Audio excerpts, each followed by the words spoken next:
Sand.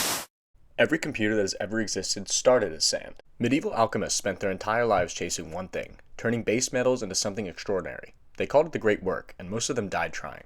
Somewhere along the way, I think we did it. We turned sand into something that thinks, and we're so used to it that it sits in our pocket and we completely forget it's there. To me, that's the craziest part about modern technology. Not that it exists, but that we stop being amazed by it. This is the finale of the CRUMB tutorial series. In this series, I've tried to take a user from what is a computer all the way up to building their own. My GPA took a hit so that yours doesn't have to. I really hope it was worth it.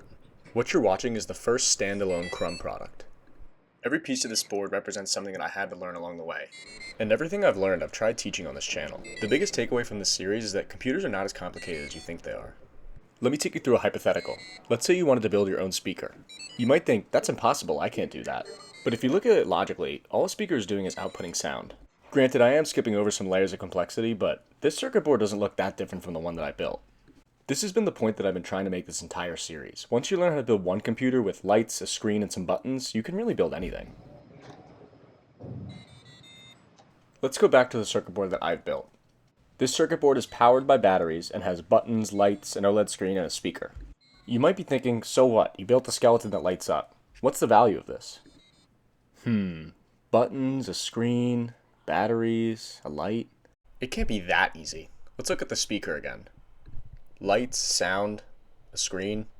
Other than the audio processing, am I missing something? Do you see the point I'm trying to make here? Writing the code is hard, but making the physical hardware can be easy if you know the resources.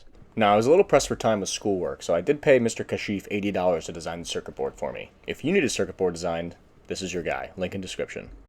So this has been the CRUMB tutorial series, book 1 through 4.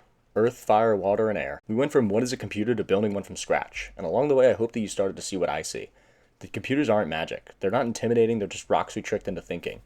And if a rock can think, imagine what you can do.